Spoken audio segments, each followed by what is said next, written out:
Hello traders, this is Rich from tradesight. This is our proprietary scan and a look at what we expect from the markets tomorrow through the eyes of our market leading stocks.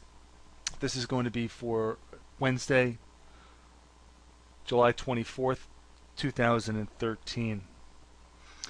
Right now from the Nasdaq patch, right now we've got kind of just a paired off situation here. We've got a couple of sells, but also a couple of buys to mitigate them, so no real bias here.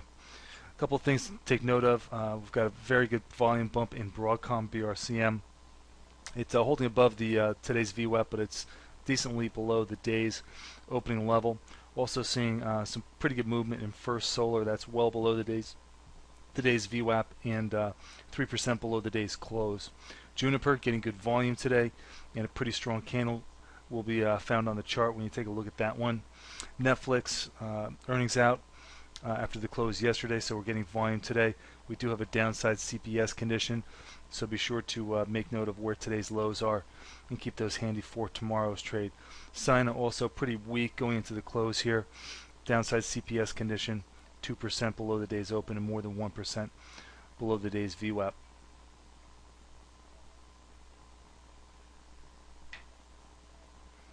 Moving on to the financial patch. Overall, very light volume. Sallie Mae's the only one that's trade typical volume. Everything else is just really fairly light. We do have a couple of sells and only one buy, so we are biased a little bit to the downside here, but the volume is very low.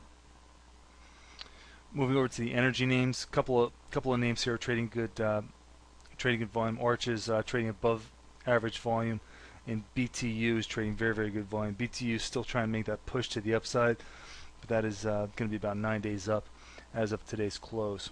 So definitely keep that on the radar for continuation after a little bit of a pause. Generals here a little bit better to buy. We've got 3 buys, only 1 sell. McDonald's still getting some follow-on volume from the earnings the other day.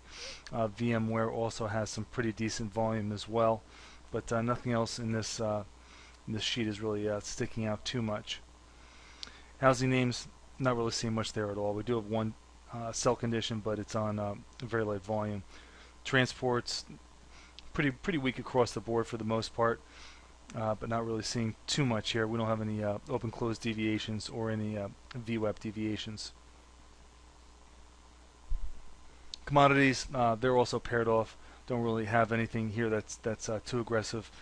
We did get a late pop in the day after the gold futures had closed, so gold did move up pretty much to the best level of the session here after gold futures closed. It's only up $6 on the day, but it did erase the losses.